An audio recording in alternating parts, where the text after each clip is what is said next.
حضرت ایوب علیہ السلام کو عجیب سی کوئی بیماری لگ گئی، بہت بڑا خاندان تھا، بہت بڑے خوشحال تھے، کاروبار تھا، کاروبار ختم ہو گیا، خوشحالی رخصت ہو گئی، خاندان کے افراد موت کی وادی میں چلے گئے، ایک اہلیہ ساتھ رہ گئی، سارا خاندان مر گیا۔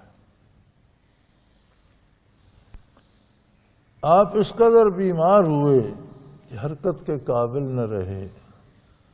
وہ اہلیہ محترمہ مزدوری کرتی، لوگوں کے گھروں میں کام کرتی اور جو اجرت ملتی اس سے ان کا علاج کی کوشش بھی کرتی اور ان سے خوراک بھی، حتیٰ کہ بدن مبارک پر اس طرح کے پھوڑے پھنسیاں نکل آئے کہ لوگوں نے گاؤں سے الگ کر دیا، شہر سے باہر نکال دیا۔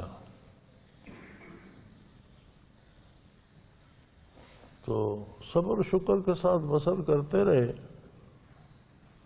لیکن ایک دن ایسا ہوا کہ ان کی اہلیہ محترمہ کو کہیں شیطان ملا، بڑے روپ دھار کر اور بڑا نیک بن کر، حلیہ شلیہ بنا کر، اور کہا بیٹا میں آپ کو کچھ کلمات سکھاتا ہوں، وہ پڑھ کر انہیں دم کرو، ٹھیک ہو جائیں۔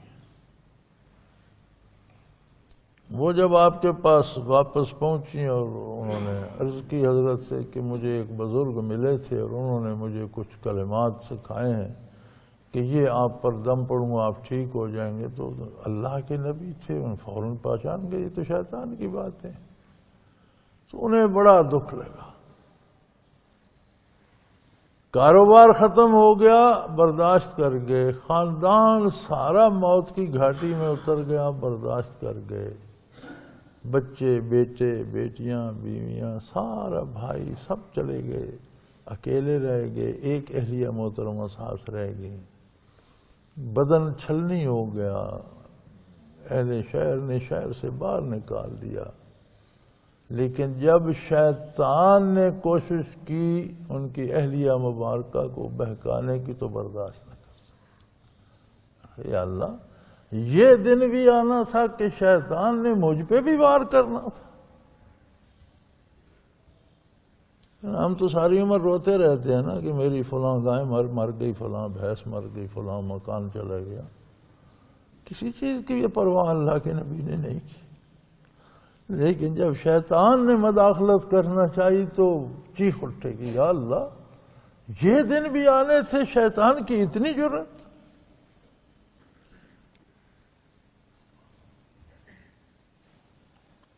فرمایا اذ نادى ربہ، فوراً اللہ کو پکارا کہ یا اللہ یہ شیطان کی اتنی جرأت، انی مسنی الشیطان بنصب، آج تو شیطان بھی مجھے دکھ دینے لگا۔ یا اللہ،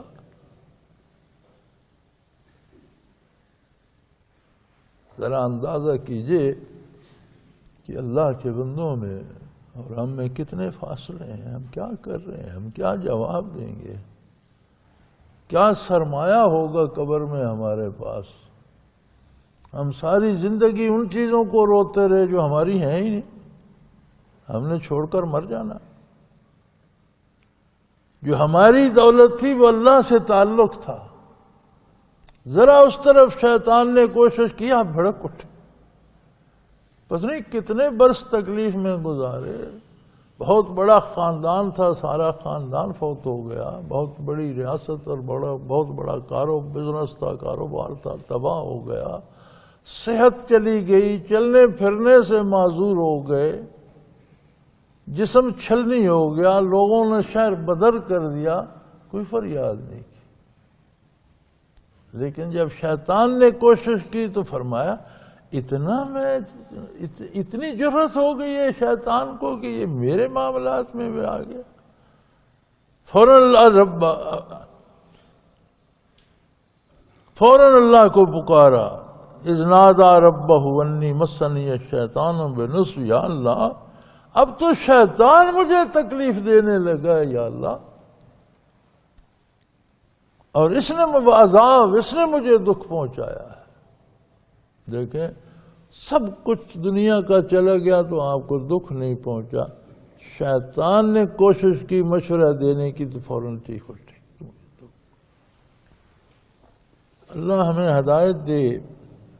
ہم سارا دن شیطان کے مشوروں پہ عمل کرتے رہتے ہیں اور ایک دونی گر جائے تو اس کے لیے روتے ہیں.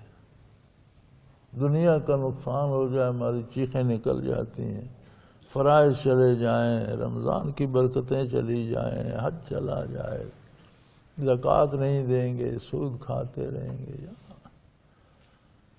انسانی زندگی کے کمال کے کون سے پہلو ہیں؟ یہی انبیاء نے روشن فرمایا ہے. اللہ پاک کروڑوں کروڑوں رحمتیں فرمائے ان پر. کیا مقدس ارواح ہیں. اللہ کریم نے فرمایا یہ ادا اللہ کو بڑی پسند آئی کہ صبر کرتے کرتے کرتے جب میری تعلق کی بات آئی تو فوراً چیخ فرمایا ارکض برجلک، زمین پر پاؤں مارے ہیں. کیا قادر ہے. وہی زمین پر تھی جس پر کتنے عرصے سے پڑے ریڑیاں رگڑ رہے تھے. فرمایا زمین پر پاؤں مارے ہیں. ارکض برجلک ھذا مغتسل بارد و شراب، دیکھو چشمہ جاری ہو گیا ہے، اس سے نہائیں بھی اور پئیں بھی، مزیدار بھی ہے، ٹھنڈا پانی ہے اور اس سے خوب مل کر نہائیں اور یہی پانی پئیں. جب آپ اس سے نہائے، پانی پیا، تندرست و توانا ہو. ساری بیماری بھی چلی گئی اور قوتیں بھی واپس آ گئیں، جوان رانا بن گئے. اور فرمایا پھر ہم نے یہ کیا وَوَهَبْنَا لَهُ آلَهُ وَمِثْلَهُمْ مَعَهُمْ، پھر ہم نے ان کے خاندان کو اتنی ترقی دی کہ جتنا پہلے تھا جو موت کی نظر ہو گیا تھا اس سے 2 گنا قبیلہ بن گیا ان کا، بیٹے پوتے پوتیاں بیٹیاں. ہم نے ان کا خاندان بھی نیکنبہ بھی عطا فرما دیا اور اتنا کہ وہ پہلے سے 2 گنا ہو گیا.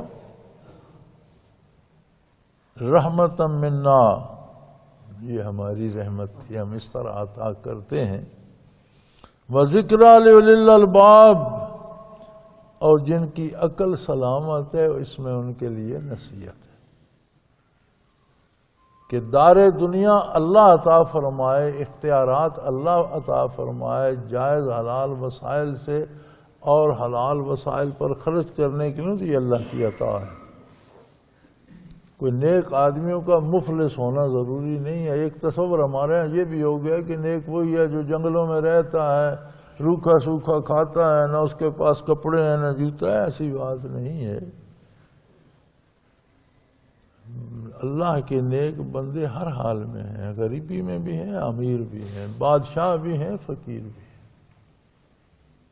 بات اللہ سے تعلق کی ہے کہ بادشاہ ہیں تو بادشاہی میں تعلق بحال ہے، فقیر ہیں تو فقیری میں اللہ کا تعلق بحال ہے. بات تعلق باللہ کی ہے. دنیاوی معاملات سب کے ساتھ چلتے بدلتے رہتے ہیں، صحت، بیماری، امارت، غریبی، اقتدار و اختیار اور بے اختیار، یہ سارے چلتے رہتے ہیں. یہ الگ نظام ہے، یہ چلتا رہتا ہے. ہاں جو اللہ کے بندے ہیں وہ اقتدار میں ہوں تو بھی اللہ کے بندے ہوتے ہیں، اقتدار میں نہ ہوں تو بھی اللہ کے بندے ہوتے ہیں. وہ تعلق اپنا قائم رکھتے ہیں. بیمار ہوں تو بھی تعلق اللہ سے قائم ہوتا ہے، صحت مند ہوں تو بھی اللہ کے بندے ہوتے ہیں. تو فرمایا ہم نے انہیں صحت بھی دی، جوانی بھی لٹا دی، مال و اسباب بھی عطا کر دیا، کنبہ اتنا بڑھایا کہ پہلے سے 2 گنا ہو گیا. یہ ہماری رحمت تھی. وذکریٰ لأولی الالباب، اور جس میں کوئی عقل خرد باقی ہے اس کے لیے اس میں بڑی نصیحت ہے کہ رزق اور اقتدار اور وقار کے لیے اللہ کی نافرمانی کر کے یہ نہیں ملتا. یہ بھی اللہ ہی دیتے ہیں. اسے بھی اللہ کی بارگاہ میں تلاش کرو. اب آپ کو جب وہ بات آ کر اہلیہ نے بتائی تو آپ بڑے ناراض ہوئے اور کہنے لگے مجھے صحت ہو گئی تو میں تجھے 100 کوڑے ماروں گا. شیطان کا پیغام لے کر میرے پاس آ گئی ہو. اب اس بیچاری کا وہ تو نبیہ نہیں تھی، قصور تو نہیں تھا اس کا. اس نے سمجھا کوئی نیک بندہ ہے مشورہ دے رہا ہے، لیکن آپ نے بہت محسوس کیا. فرمایا اگر مجھے اللہ نے صحت دی میں تجھے 100 کوڑے ماروں. اللہ کریم نے فرمایا اب آپ نے قسم کھائی تھی کہ اللہ کی قسم ہے تجھے 100 کوڑے ماروں گا، تو قسم توڑنا کوئی اچھی بات نہیں ہے۔ آپ اپنی قسم پوری کریں، لیکن ایسا کریں کہ 100 تنکے لے لیں، جیسے بہاری کے تنکے ہوتے ہیں، ان کا ایک مٹھا بنا لیں اور ایک بار انہیں مار دیں تو آپ کی قسم پوری ہو جائے گی۔ قسم بھی توڑیں نہیں۔ ہمارے ہاں تو اب قسم مذاق بن گئی ہے نا، ہم تو ویسے بات کرتے ہوئے روا روی میں کہتے ہیں اللہ کی قسم یہ ایسا ہے، یعنی وہاں ضرورت نہیں ہوتی، کوئی اگلا مطالبہ نہیں کر رہا ہوتا کہ قسم کھاؤ، ہم روا روی میں ہمارا تو یہ طرز تخاطب بن گیا ہے نا۔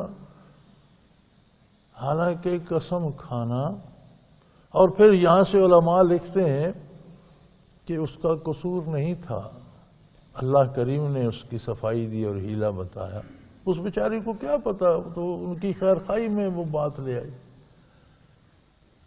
پھر بھی اللہ کریم نے فرمایا کہ قسم پوری کرنا اچھی بات ہے، یعنی آپ نے ایک کام پہ قسم کھائی، وہ کام نہیں ہوا تو جو قسم کھائی تھی وہ پوری کر لیں، اچھی بات۔